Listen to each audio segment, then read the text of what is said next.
అన్నారు పడుతుందా 12 టకీ టకీ మనం పడతలేదు ఇక గిదే మరి నేను చెప్పింది మార్పు మార్పు మార్పు అంటే ఒక గిది వచ్చింది రోజు 11 ఏళ్ళు అక్కడ బీజేపీ ఉన్నది ఇప్పుడు 20 నెలలు కాంగ్రెస్ ఉన్నది ఏ ప్రభుత్వం ఏం చేసిందో మీ కళ్ళ ముంగట్నే ఉన్నది నేను మీ ద్వారా ఆర్మూర్లో ఉన్న ప్రతి నాయకుడిని ప్రతి ఆడబిడ్డని ప్రతి తమ్ముడిని కూడా కోరేది నిజామాబాద్ జిల్లాలో ఉండే ప్రతి ఆడబిడ్డని ప్రతి తమ్ముడిని కూడా కోరేది ఏమంటే ఒకటే ఒకటి నిజంగానే 20 నెలల పరిపాలన మీకు నచ్చకపోతే 20 నెలల్లో వీళ్ళు చేసిన మోసం మీకు అర్థమైతే మీకు చెప్పిన ప్రతి మాట డొల్ల మాట వీళ్ళు చెప్పిన ప్రతి హామీ డొల్ల హామీ అని మీకు అర్థమైతే తప్పకుండా స్థానిక సంస్థల్లో తగిన విధంగా తీర్పునియండి వీళ్ళకు బుద్ధి చెప్పండి వీళ్ళు చేసిన మోసానికి కర్రు గాల్చి వాత పెట్టండి ఎందుకంటే కొంతమంది మాట్లాడతారు ఏమున్నదే స్థానిక సంస్థల్లో మళ్ళీ కేసీఆర్ రాడు కదా ఇప్పుడే అని మాట్లాడతారు కరెక్ట్ కేసీఆర్ రాడు కానీ వీళ్ళు చేసిన మోసం మరి మీరు ఒప్పుకున్నట్టు అవుతుంది వీళ్ళకే ఓటేస్తే మళ్ళీ వీళ్ళు చేసిందే కరెక్ట్ అని చెప్పినట్టు అవుతుంది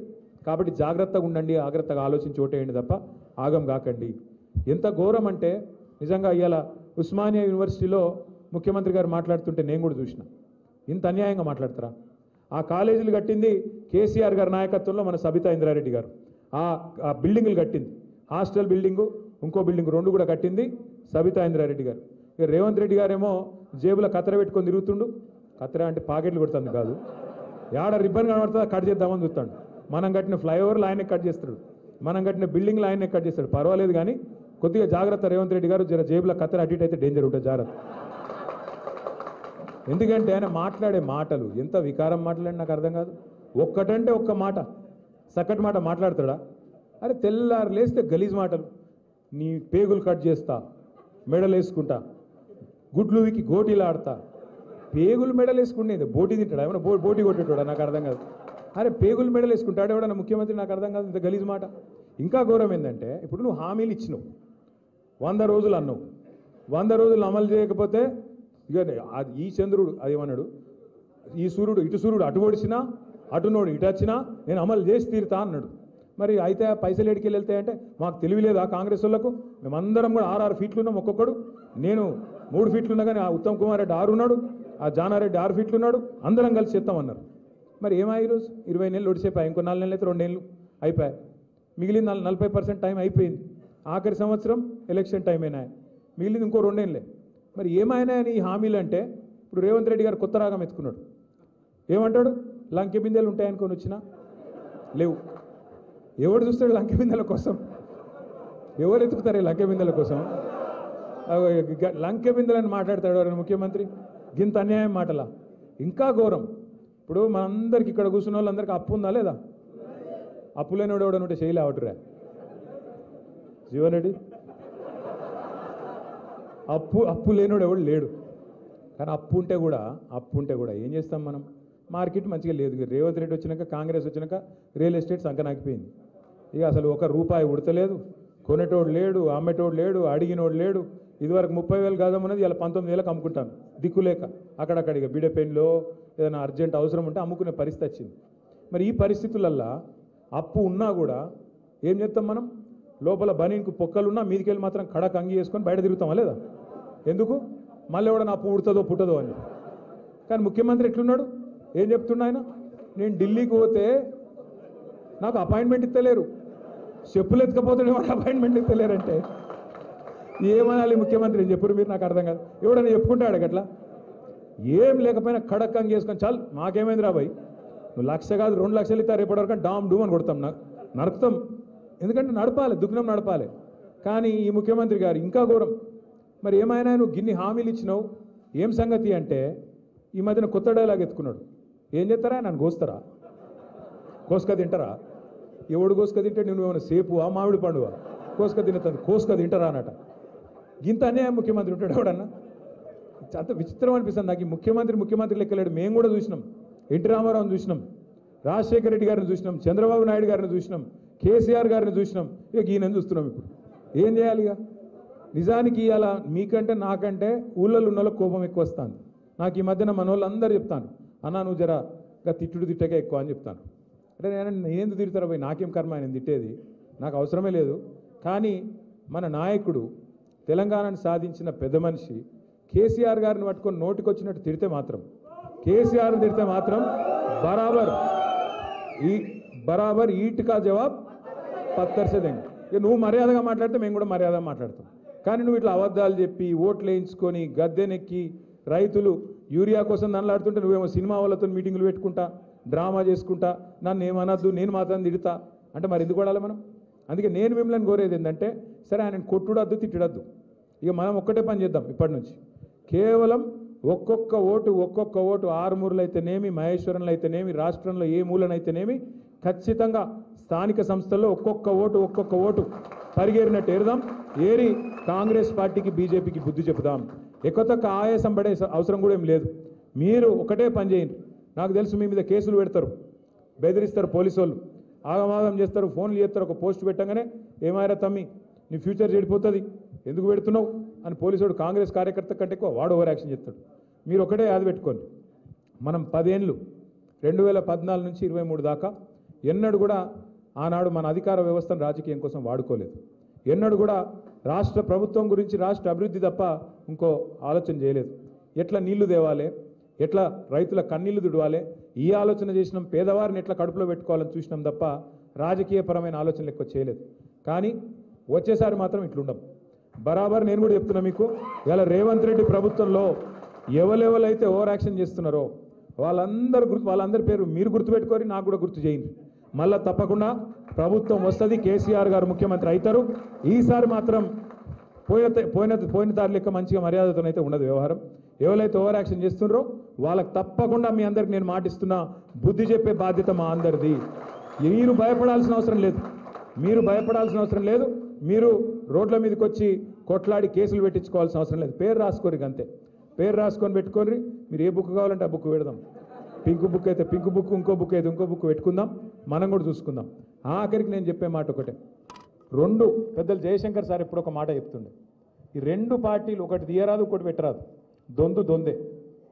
రెండు కాంగ్రెస్ బీజేపీ ఇద్దరు కూడా తెలంగాణ విషయానికి వస్తే ఇద్దరు ఒకటే. 8 మంది వాళ్ళు 8 మంది వీళ్ళు, కానీ తెలంగాణకు మిగిలింది మాత్రం 0. నిన్న చూడరాదు మీరు, యూరియా దొరకలేదు ఏదైనా చేయండి అయ్యా అని ఒక బీజేపీ ఎంపీని అడిగారు ప్రెస్ వాళ్ళు పోయి. ఆయన ఏమంటాడు ఎరికేనా, ఆపరేషన్ సింధూర్ వల్లనట చైనాకి వెళ్ళి వచ్చుడు ఆగిందట. ఆపరేషన్ సింధూర్ జరిగింది చైనాతోనా పాకిస్తాన్తోనా? కొన్ని ఆపరేషన్ సింధూర్ సరే జరిగింది నువ్వు అనుకుందాం, మరి దేశమంతా ఉండాలి కదా యూరియా సంక్షోభం, ఒక తెలంగాణలో ఎందుకు ఉంటుంది? అంటే ఇంత తెలివి ఉన్నది వీళ్ళకు. రేవంత్ రెడ్డిని కాపాడేందుకు బీజేపీ వాళ్ళు వాడే తాపత్రయం చూడురి. ఆయన మీద ఈగ వాలద్దు, ఆయన మీద పొరపాటున కూడా ఒక మాట అనద్దు ఎవరు. అట్లాంటి పరిస్థితి అలా ఉన్నది. ఒక్క ఎంక్వైరీ చేయదు బీజేపీ. ఆఖరికి ఒక్క మాట చెప్పి నేను ఎందుకంటే మర్చిపోయినా, ఇది ఒక్కటి చెప్పి నేను ముగిస్తా. కాళేశ్వరం కట్టిండు కేసీఆర్ గారు. మీ నిజామాబాద్ జిల్లాలో కూడా ఉన్న ఎస్ఆర్ఎస్పీ ఆయకట్టుకు తిరిగి పునరుజ్జీవం పోసి మరి దానికి కూడా ప్రాణధారగా నిలిపిండు కేసీఆర్ గారు. కాళేశ్వరం అంటే ఒక బ్యారేజ్ కాదు, ఒక రిజర్వాయర్ కాదు. అలా 3 బ్యారేజీలు ఉన్నాయి, అలా 15 రిజర్వాయర్లు ఉన్నాయి, 19 పంపింగ్ స్టేషన్లు ఉన్నాయి, 21 సబ్ స్టేషన్లు ఉన్నాయి, 100 కిలోమీటర్ల సొరంగ మార్గం ఉన్నది, సొరంగ కాలువలు ఉన్నాయి, అట్లే 1000 కిలోమీటర్ల ప్రవాహ కాలువలు గ్రావిటీ కాలువలు ఉన్నాయి. ఈ అన్నిటి సమాహారం దాదాపు 100 కంపోనెంట్స్ యొక్క సమాహారం కాళేశ్వరం. అందులో ఒకటి మేడిగడ్డ బ్యారేజ్. మేడిగడ్డ బ్యారేజ్ గురించి కూడా మనం ఒక్క నిమిషం అర్థం చేసుకోవాలి. కాళేశ్వరం గురించి కూడా ఒక్క నిమిషం అర్థం చేసుకోవాలి. తెలంగాణ భూభాగం ఎట్లుంటుంది అంటే ఇట్లా గుడిసెలు ఎక్కువ ఉంటుంది, ఇట్లా గుడిసెలు ఎక్కువ ఉంటుంది తెలంగాణ. ఇటుకెళ్ళి గోదావరి వారుతుంది, ఒక మూలకెళ్ళి ఇంకో మూలకెళ్ళి కృష్ణ వారుతుంది. ఇటు మొత్తం దక్షిణ భాగంకి వెళ్ళి మొత్తం కృష్ణ, ఉత్తర భాగంకి వెళ్ళి మొత్తం గోదావరి, కిందికెళ్ళి భూభాగం ఏమో పైన ఉంటుంది. అయితే మరి కిందికెళ్ళి నీళ్ళు పైకి తీసుకురావాలి. ఇప్పుడు మీరు మీ పొలంలో బోరింగ్ వేస్తారు, 3 HP 5 HP మోటార్ పెట్టి గుంజుస్తారు. గుంజి నీళ్ళు కింద ఉన్న నీళ్ళు 100 ఫీట్లు 200 ఫీట్లు 400 ఫీట్లు 500 ఫీట్లు 800 ఫీట్లు వెళ్ళి గుంజి నీళ్ళు పైన పొలం బారిస్తారు, పంట పండిస్తారు. మరి గోదావరిలో నీళ్ళు ఎక్కడున్నాయి అని దుర్బిని పెట్టి ఎతికి దేవులాడి కేంద్ర ప్రభుత్వ రంగ సంస్థ వ్యాప్కోస్కి అప్పచెప్పి వాళ్ళు ఇచ్చిన రిపోర్ట్ ప్రకారం కింద గోదావరిలో 80 మీటర్ల మీద, అంటే సముద్ర మట్టానికి 80 మీటర్ల మీద మేడిగడ్డ అనే పాయింట్ ఉంది. ఆడగిన నీళ్ళు ఆపితే ఆడికెళ్ళి నీళ్ళు ఎత్తిపోసుకోవచ్చు అని చెప్పి ఆడ మేడిగడ్డ అనే బ్యారేజ్ కట్టిరు. 80 మీటర్ల మీద మేడిగడ్డ ఉంటుంది. ఇప్పుడు మనం కూర్చున్న హైదరాబాదు 535 మీటర్ల మీద ఉంటుంది. అందుకే ఇట్లుంటుంది తెలంగాణ అని చెప్పిన నేను. అంటే ఆడికెళ్ళి నీళ్లు 80 మీటర్లకేంచి 450 మీటర్లు పైకి లేపాలి. మరి 450 మీటర్లు పైకి గుంజాలంటే నీళ్లు పంపులు ఉండాలన్నా లేదా? రోజుకి ఎంత ఎంత ఎంత ఎంత ఎత్తిపోస్తారు ఎరికేనా? రోజుకి ఎంత ఎత్తిపోస్తారంటే ఇప్పుడు మీరు హైదరాబాద్లో హుస్సేన్ సాగర్ చూసిరా, ట్యాంక్ బండ్ చూసిరా లేదా? హుస్సేన్ సాగర్ ఒక టీఎంసీ, హుస్సేన్ సాగర్ ఒక టీఎంసీ. అసొంటి 2 టీఎంసీల నీళ్లు మేడిగడ్డకి వెళ్ళి అంటే రోజుకు 2 హుస్సేన్ సాగర్లో పట్టేటని నీళ్లు గుంజి 80 మీటర్లకేంచి 618 మీటర్లు కొండపోచమ్మ సాగర్ ఉండేది 618 మీటర్ల మీద గాడికి ఎత్తిపోయాలి. అంటే దగ్గర దగ్గర 500 పై చిలుకు మీటర్లకు గుంజుకు రావాలి. మరి చిన్న చిత్కా మోటార్లతో అవుతుందా? కాదు కదా. మీరు 3 HP 5 HP మోటార్ పొలంలో గుంజుతారు. మరి రోజుకు 2 హుస్సేన్ సాగర్లో పట్టేటని నీళ్ళు గుంజాలంటే బరాబర్ పెద్ద పెద్ద మోటార్లు ఉండాలన్నా? గట్లాంటి బాహుబలి మోటార్లు పెట్టి గుంజి నీళ్లు మేడిగడ్డకి వెళ్ళి కొండపోచమ్మ సాగర్ తెచ్చి ఆడికెళ్ళి హైదరాబాద్ కానీ మొత్తం మధ్యలో ఉన్న పట్టణాలన్నిటికీ తాగునీరు, అట్లాగే మొత్తం లక్షల ఎకరాలకు సాగునీరు ఇచ్చిన ప్రాజెక్టు కాళేశ్వరం ప్రాజెక్టు. ఆ ప్రాజెక్టుతోనే మీ ఎస్ఆర్ఎస్పి వరద కాలువ ఏదైతుందో దానిలో రివర్స్ నీళ్లు పోసి అందులో కూడా మళ్ళీ మీ ఎస్ఆర్ఎస్పీలకు పైకెళ్ళి నీళ్లు రాకపోతే మహారాష్ట్రకు ఈడికెళ్ళి నీళ్లు గుంచి అందులో పోసి మీ దగ్గర ఉండే నిజామాబాద్ జిల్లా ఆయకట్టును కూడా కాపాడింది కేసీఆర్ గారి నాయకత్వం. అందులో మేడిగడ్డల 85 పిల్లర్లు ఉంటే 2 పిల్లర్ల కాడ కుంగింది. ఏది అక్టోబర్ 2023లో. ఇవాళ ఏం జరుగుతుంది? ఒక దిక్కేమో 2 పిల్లర్లు కుంగితే అక్కడ ఏదో జరిగిపోయింది అని చెప్పి దున్నపోతూ ఈనింది అని కాంగ్రెస్ వాడంటే దుడ్డని కట్టేయమని బీజేపీ ఉడికొచ్చింది. 48 గంటలలో, 1 కాదు 2 కాదు, 48 గంటలు 2 రోజులలోనే వచ్చుడు రిపోర్ట్ ఇచ్చుడు అయిపోయింది. మొత్తం నాశనం కొట్టుకపోయింది. కేసీఆర్ 1,00,000 కోట్లు తిన్నాడు, అయిపోయింది, ఖతం. వాడు రిపోర్ట్ ఇచ్చుడు ఆలస్యం, ఇటుకెళ్ళి మళ్ళీ వీళ్ళు లొల్లి ఆగం చేసుడు, మొత్తం జనాన్ని గుమ్రా చేసిరు, ఓట్లు వేయించుకున్నారు, గెలిచిరు. ఇవాళ 2 ఏళ్ళు దగ్గర పడుతుంది. అక్టోబర్ వస్తే 2 ఏళ్ళు అవుతుంది. ఆ 2 పిల్లర్లు కింగి మరి కొట్టుకపోలేదు కదా, ఉన్నది కదా అట్లే. దాన్ని రిపేర్ చేయాలన్నా వద్దా? ఇప్పుడు మీరు ఇల్లు కట్టుకుంటారే, ఇల్లు కట్టుకున్నాక 6 నెలలకో సంవత్సరానికో 2 ఏళ్ళకో ఓ దగ్గర మెల్లగా లీకేజ్ స్టార్ట్ అవుతుంది. ఏం చేస్తారు? లీకేజ్ స్టార్ట్ అయితే రిపేర్ చేయించుకుంటారా, వాటర్ ప్రూఫ్ చేసుకుంటారా, లేకపోతే ఇల్లు మొత్తం గులగొడతారా? రేవంత్ రెడ్డి ఏమంటాడంటే ఇల్లు మొత్తం గులగొట్టన్నాడు. అట్లా అయితేనే కరెక్ట్ అట. అరే రిపేర్ చేయాలా లేకపోతే ఎందుకు అంటే చేస్తలేడు. ఎందుకా అని మేము అనుకున్నాం ఇన్ని రోజులు. ఎందుకని నిన్నయాలనే తెలిసింది. ఎందుకట అంటే బీజేపీ వాళ్ళు చెప్పిర్రు పైన కిందికి గోదావరి నీళ్ళు పోతేనే కింద చంద్రబాబు నాయుడు గారు బనకచెర్ల ప్రాజెక్టు కడతాడు, ఆంచేలి నీళ్లు తీసుకొని కావేరీలో కలుపుతాడు, కావేరీలోకి వెళ్ళి తమిళనాడుకోవాలి, మీరు ఇక్కడ దీనిలో ఆపితే మళ్ళీ ఇటు నీళ్లు మీరు గుంజుకుంటారు. కాబట్టి గోదావరి నీళ్లు నిరాటంకంగా ఎత్తుకపోవాలంటే రేవంత్ రెడ్డి నువ్వు మేడిగడ్డను ముట్టకు అంటే ఆ నీళ్లు కిందికి పంపేందుకు మనకు కాకుండా చేసేందుకే ఈ డ్రామా అంతా. అందుకే నేను అంటున్నా 2 పార్టీలు దొందే. ఇద్దరికి రైతుల మీద ప్రేమ లేదు, ఇద్దరికి తెలంగాణ యువత మీద ప్రేమ లేదు. ఇలా ఎవరికన్నా కడుపు నొప్పి ఉంది తెలంగాణ గురించి అంటే అది తెలంగాణ తెచ్చిన కేసీఆర్కు ఉంది తప్ప ఇంకెవరికి లేదు. దయచేసి నిజం నిలకడ మీద తేలుతుంది అంటారు, నిజం నిలకడ మీదే తేలుతుంది. ఇవాళ నిజమేందో ఈ పాటికే మీకు అర్థం కావాలి. 20 నెలల ఈ ప్రభుత్వం చూసినాక 11 ఏళ్ళ ఆ ప్రభుత్వం చూసినాక ఎవరు తెలంగాణకు న్యాయం చేయగలుగుతారో మీకు ఈ పాటికి అర్థం కావాలి. అందుకే మనస్ఫూర్తిగా నేను మిమ్మల్ని కోరుకునేది కేసీఆర్ గారి నాయకత్వమే తెలంగాణకు శ్రీరామ రక్ష. ఖచ్చితంగా కేసీఆర్ గారిని తిరిగి తెచ్చుకోవాలంటే మనందరం కూడా కలిసికట్టుగా నడుం బిగించాలి. ఇలా విజయభారతి గారు వచ్చినట్టే తప్పకుండా ఇంకా మిగతా వాళ్ళు కూడా చాలామంది వస్తారు, చాలామంది మనతో కలిసి నడుస్తారు. ఆ రోజులు ఎక్కువ దూరంలో లేవు. మీరందరూ కూడా దయచేసి సమిష్టిగా నడవాలి, మళ్ళొక్కసారి గులాబీ జెండా ఎగిరేయాలని చెప్పి మనస్ఫూర్తిగా కోరుకుంటూ జై తెలంగాణ, కేసీఆర్ గారి నాయకత్వం. అందరితో కాదు, ఒక దిక్కు నుంచి రావాలి, అటువైపు నుంచి రావాలి. దయచేసి